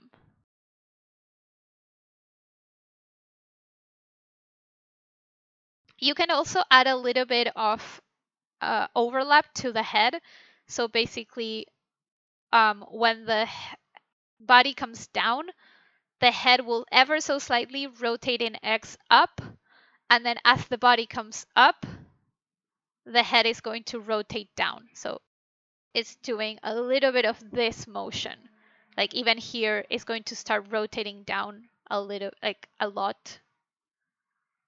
And then here is kind of going to settle a little bit, because when you get into the high, he was already kind of going up, so you can still have a rotation X, but reduce it a little bit. And then here it starts coming up. And then here you can potentially get it more neutral. From the front, if it's playing, the first thing that I would do is overall bring the feet closer together. They are feeling a little bit too far apart, and that's why it's not making it so much a vanilla walk.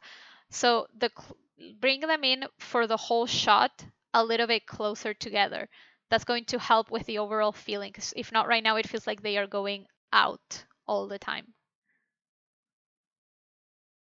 And here, once you bring them in together, this is going to also look better, because you have the things that you need in terms of kind of the side to side and the rotation in Z of the body. Like here, I can see that the body is rotating. But I think that once you bring those feet closer together, this is going to already look much better. Here,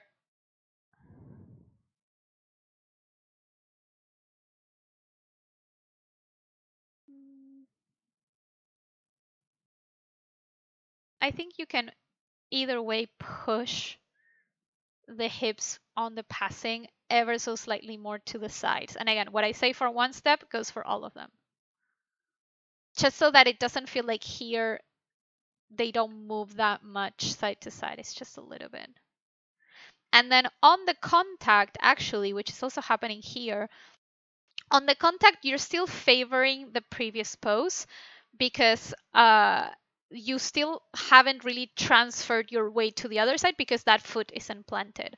So this needs to be a little bit more that way. So the way that I usually like to think about this in terms of the hips, the TX, and also the RZ is if our extremes are our passings, and this is where they are, and this is the 0 line in the graph editor, this is going to be our next passing, not here. The high is ever so slightly getting out of there. The contact is close to 0, but not passing to the other side. The down has already passed that, and then the passing gets into that. At the end, you're going to get a curve like this. But basically, that contact needs to be favoring the previous pose in terms of the TX and the RC.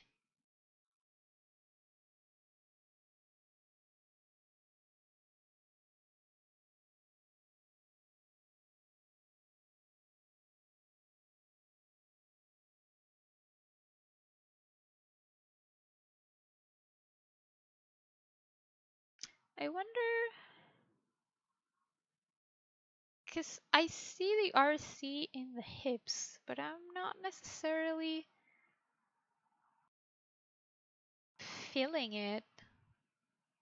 So basically, I feel like I'm missing the contrapposto a little bit because, yeah, for sure. Yeah, I can review it.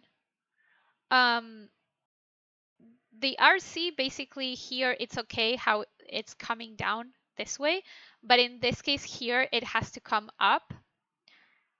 Yeah, it's not necessarily the shoulder rotation what I'm talking about. I'm talking about the chest. So basically what happens with the chest is the opposite to what's happening in the hips. So if the hips rotate in Y one way, the chest is going to rotate the other way. If the hips rotate in Z one way, the chest is going to rotate the other way around. So what I'm talking about is the RC in the body, like the upper body, this type of tilt, basically. It's not necessarily the shoulders, but rather this part of the body. Because right now, that's what I'm feeling, that like the torso was feeling a little bit off right now for a vanilla walk. So basically what I would do is just go, like maybe zero out your RC on the chest, like zero it out so that you start clean, and apply the same idea that I drew here, but opposite to what the hips are doing. What do you mean it didn't work that much?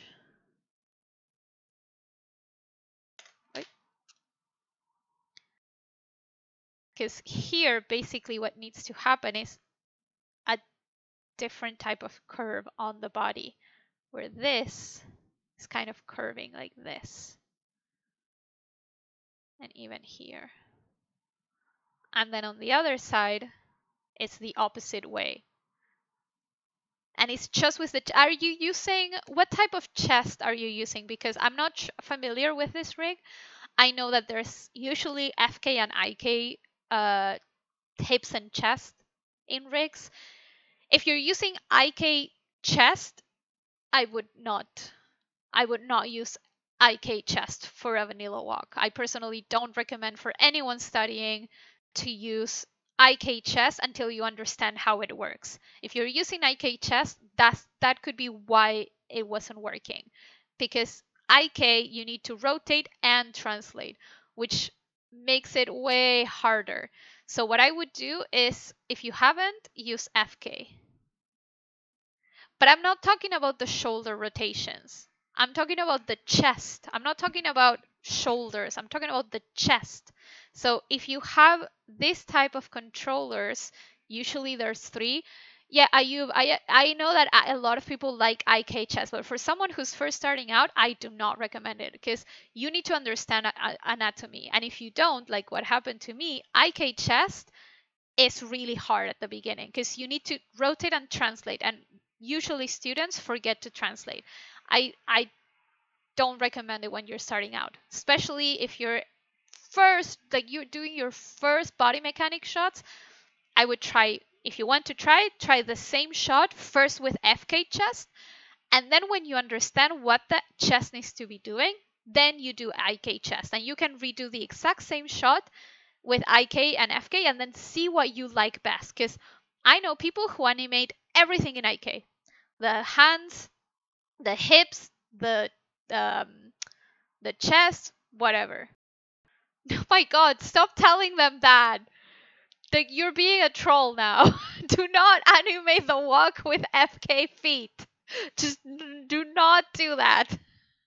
Do not do that. My god. My god, how dare you say that? I know that you're joking, but too far, man. So again, I don't know if you use the FK chest or yeah, yeah. Go back and see Toy Story 1. That's why it looks so weird. If you I'm talking about the chest, I'm not talking about the shoulders. I think that maybe you're confusing the body parts. The shoulders should be separate controllers. Again, I don't know this rig, but maybe they're like something like that, or like a controller like there, whatever. I'm not talking about the shoulders, I'm talking about the chest. Usually sometimes there's 3 curves for the chest, sometimes there's just the IK. If you did this with IK chest, delete all the animation in the R. Actually, I personally would not animate the IK chest, but we're talking about just the R's.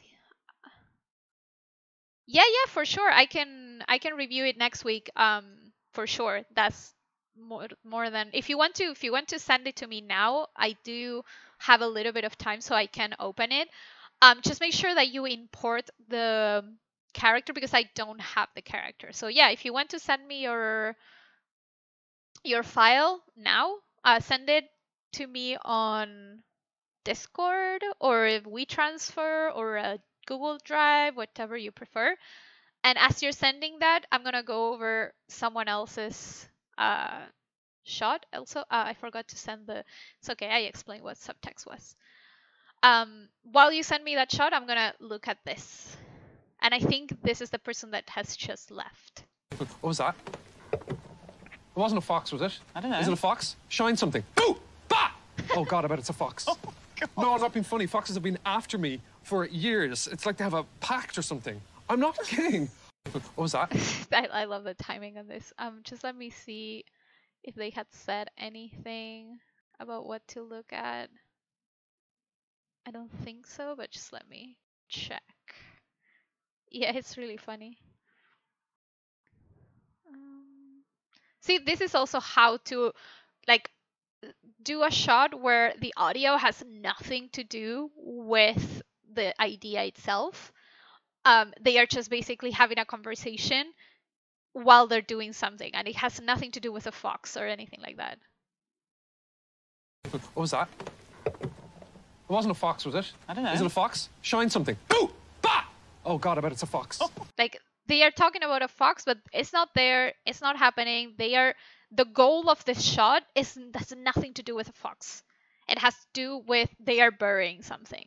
No, I'm not being funny. Foxes have been after me. Like they are burying someone from what it looks like. So it's completely different. The subtext, the idea of what's happening and why they are acting like this, because they're going to be extra kind of aware of everything. What was that? It wasn't a fox, was it? I don't know. Is it a fox? Shine something. Boo! Bah! Oh God, I bet it's a fox. Oh, God. No, I'm not being funny. Foxes have been after me for years. It's like they have a pact or something. I'm not kidding. What was that? It wasn't a fox, was it? I don't know. Is it a fox? What was that? What was that? What was that?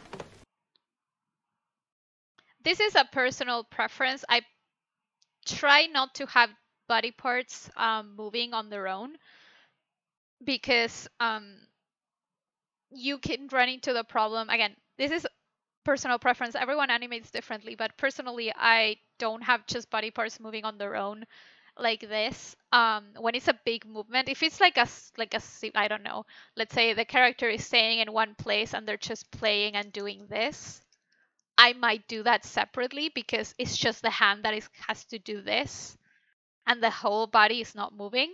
But if here the hand is moving and there's going to be a reaction and there's going to be overlap in the body, I like to personally already put that in so that I already have it. If you already know how to do this and your style is to add this in Spline, feel free to add it. This is just, again, what I would recommend. I'm also going to start opening Maya just so that it opens by the time that we finish with this. What was that? It wasn't a fox. What was that? It wasn't a fox, was it? I don't know. Is it a what was that? What was that? It wasn't a fox, was it? What was that? I feel also like you're getting into, sorry, this head rotation maybe a little bit late. Oh, and Maya decides to open on top of everything. Thanks, Maya. Because that's exactly what I wanted to do. Oh my god. Ah, my stomach is not being the What was that? best, but not too shabby. It wasn't a. What was that? Thanks for asking. How are you? What was that? It wasn't a fox, was it? I don't know. Is it a fox? What was that? It wasn't a fox. I feel like, What was that? What was that? again, it What was could be that? just because of the overlap that you can was add that? that is going to make it like you can even push how far up he What goes. was that? Because right now he doesn't go that far up, but the way that he says, What was that? what was that? You can bring him way higher here and kind of push this way more so that it doesn't necessarily go cartoony, but you push that spacing and that feel a little bit more. Because if not, when you go into spline, this is going to feel very slow and like a very not sharp movement, whereas the audio makes it seem like it should be something very sharp. Cool, awesome. I'll check it What was in a that? bit. It wasn't a fox. What was that? And I maybe like ask his, what was that? And maybe already go into that look a few frames sooner. It wasn't a fox, was it? I don't know. Is it a fox? Shine something. It wasn't a fox, was it? I don't know. Is it a fox? Shine something. I'm a bit confused about It wasn't a this fox, part. was it?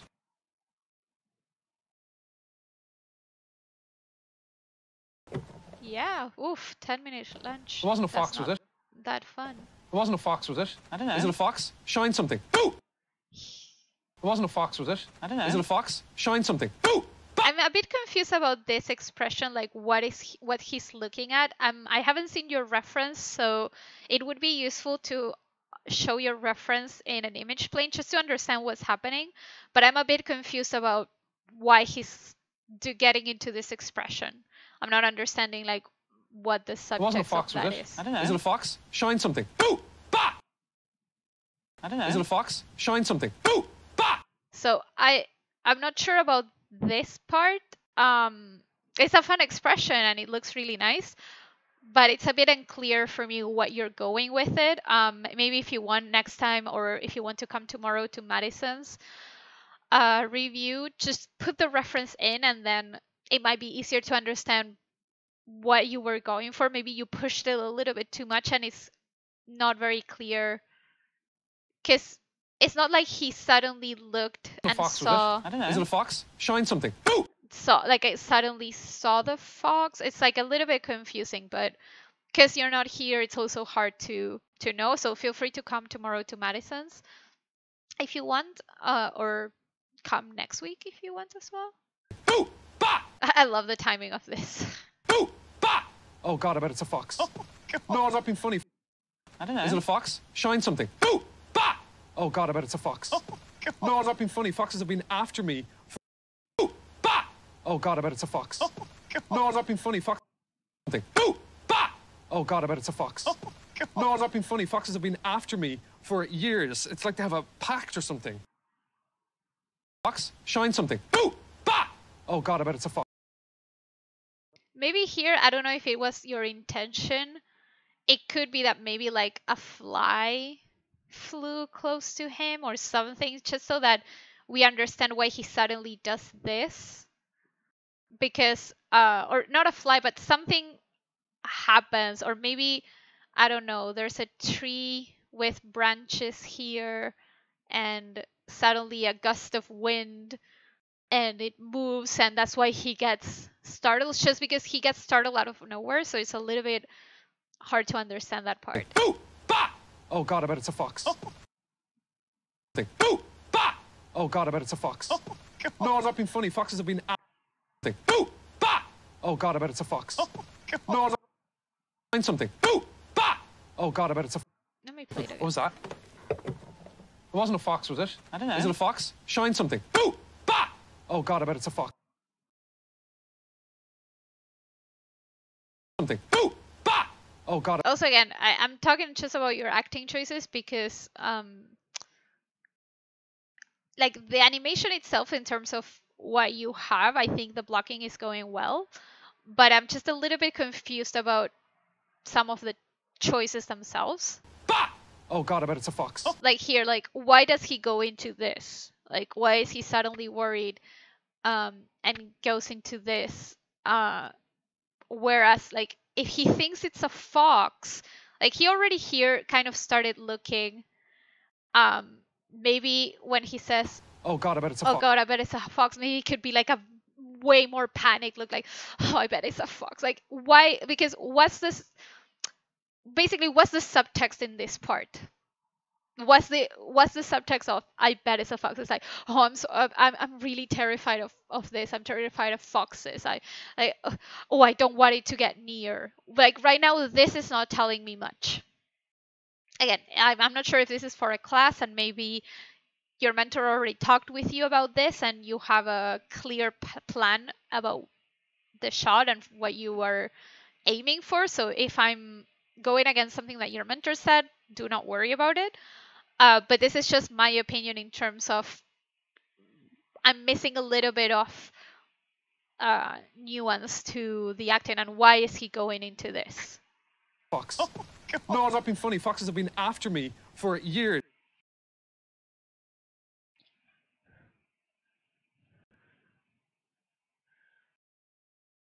Here, you can maybe push this finger a little bit further apart so that it feels like you're grouping like 3, 1.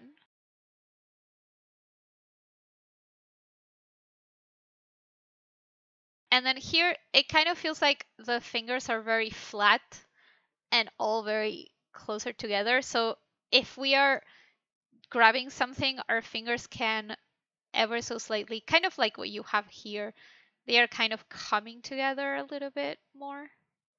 Maybe even this one. Just so that it doesn't feel like they are all very parallel.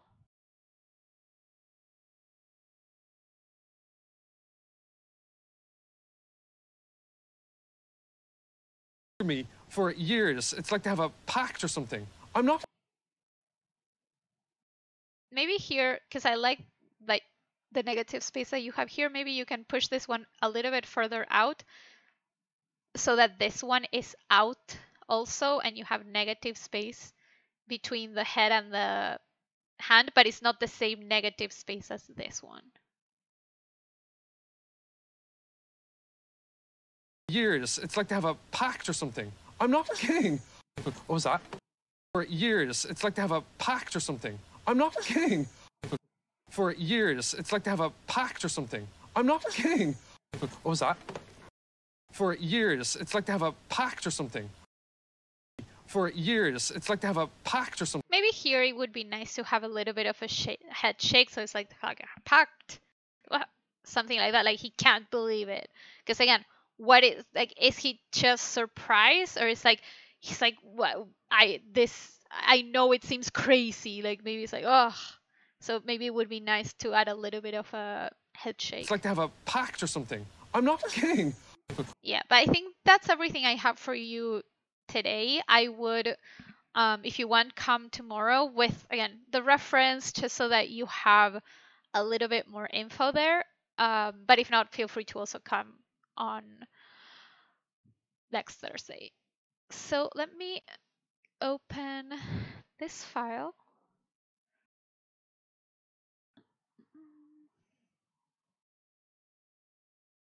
Hang on.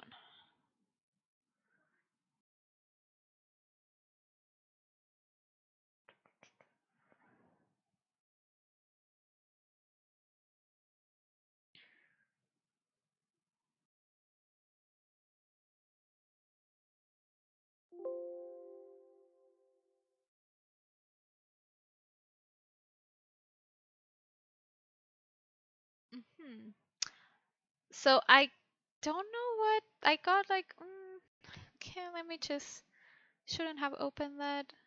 Let me just double check something before I do this. I'm just gonna scan this. Okay, that was very weird. I got like a very weird message on the file. Okay, so let me look at this and nerves curves. Okay, so it does seem like this is an IK. Yeah, this is an IK chest, and this is what I would not use. And even it's so, like, it doesn't seem like it has any animation. So maybe that's why it feels also weird. So first, I want to see if I can find if this has an FK chest. I'm not familiar with this rig, so if anyone knows how to find here, maybe? No, that's the arm. That's the other arm.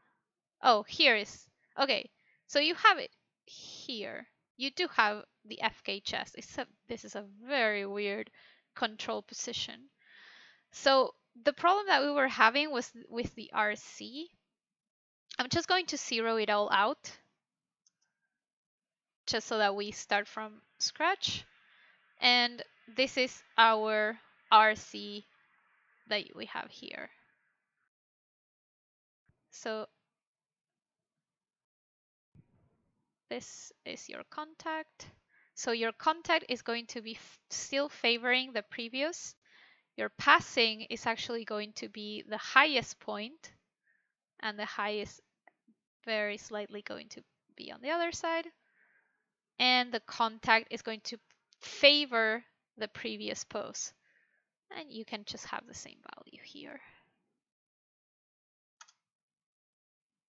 So this is going to start looking more like the soft curve that we were looking for. What this will be your down pose, so it's passing the zero line, and your passing is going to be the highest point of that curve, and the high is going to be the lowest. So already we're fixing this on the hips, so that we are already starting with that. I'm a bit confused. Okay, cool. So for the chest, what I like to do is grab all three controls and then first do my contacts and passings on the RC, just so that I understand what's happening. And in the RC, what's going to happen is basically the opposite of what was happening to the hips. So here, the hips are kind of favoring the previous pose, which was something like this. So the chest is going to also favor the opposite one. So I'm gonna just double check. That's the way that it needs to be, but it's going to be very close to 0. And the end pose needs to be the same. There we go. In my passing, this is going to be my extreme. And I grab all three and I rotate them at the same time. Since this is my hips rotation, this has to be my chest rotation, because of kind of like a thing called contrapposto, where basically how the body rearranges itself when you drop the hips, the torso compensates by rotating in a C to the opposite side. So here, I'm going to rotate this a little bit. And I'm going to turn this back into stepped.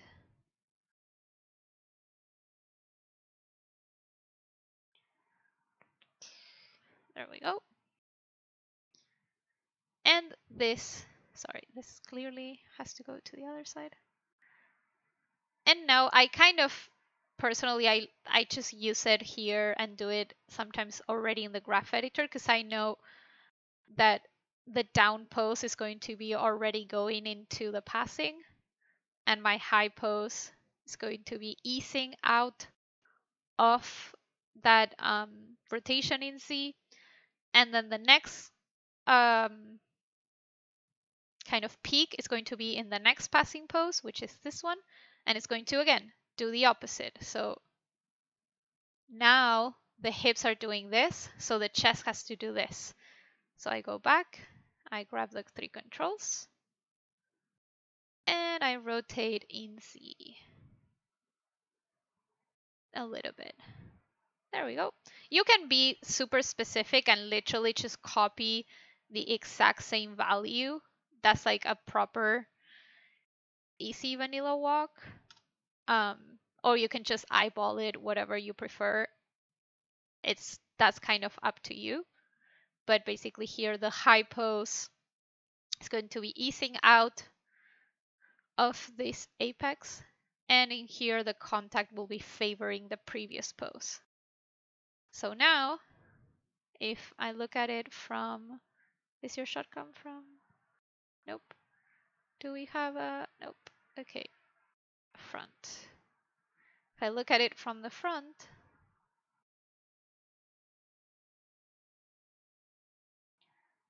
this is kind of the shape that we were looking for. I may have gone a little bit too far in terms of the rotation. I think that we can tone down this rotation in C just a little bit. There we go. But that's kind of what you were missing with that rotation in C. Did that make sense? I hope that maybe now it's a little bit easier in terms of how to fix it. Let me know. If not, I can see and find another way to explain it.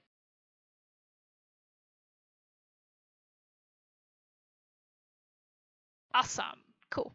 Great. So I would apply the notes that I gave you. And for the feet, when I say just bring them in, literally just bring them in. You can even potentially just scale this, because right now they are too far away. And here, for example, here the feet only need to do a foot roll. Let me see if you used. You're using here, and I'm checking just because, like you mentioned, you're a beginner, so you might not be aware of this.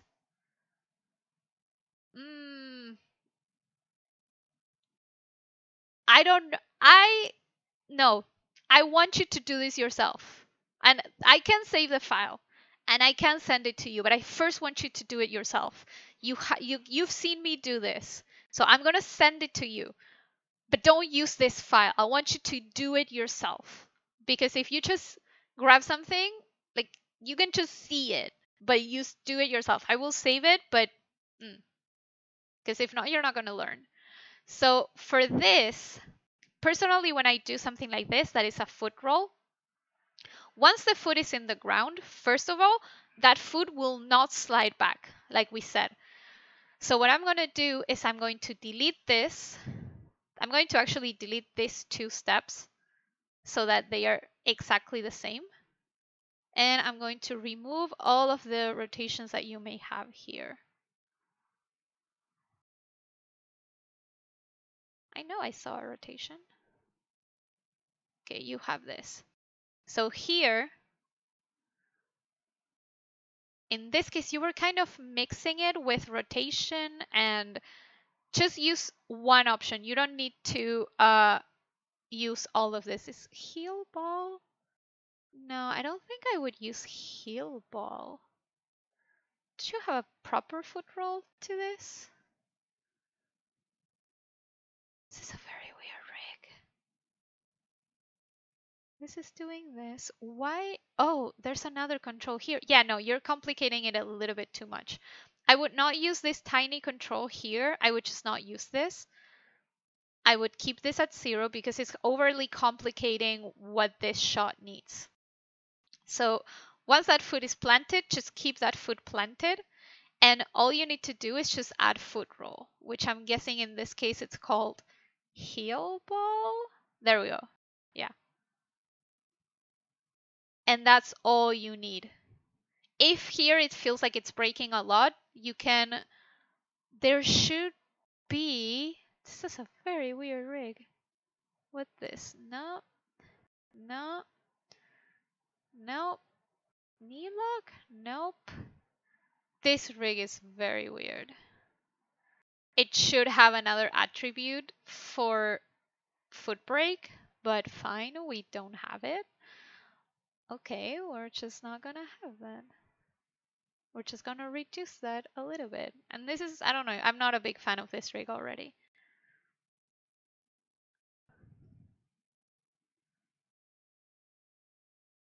Is this? Are you using IK hips? I personally would not use IK hips. I personally prefer to use FK hips. But I think that you might need to adjust more things when you get into this. Like you might need to make this rotation in Y with the hips a little bit bigger, just because of the way that this foot works. You might need to fix it. But basically what I would try to do is not use these controls here, just use the main foot control, just so that you're simplifying it a little bit. Usually we try to use the least amount of controls as we can. So sometimes you can do this where you just do the rotations in one control and then the translations in other. That's perfectly fine. But this for me works too differently from this. So I personally don't like doing it like that, but that's up to what you prefer. So I'm gonna save this. Continue. I hope you have Maya 2019, because if not, this is gonna be very weird. But I hope that this made sense, how to fix that in particular.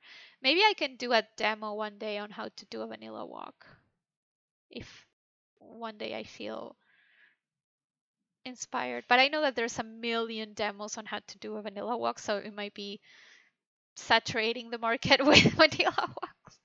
But yeah, do you have any other questions in terms of this? I'm gonna save this again just in case. And let me send you this file.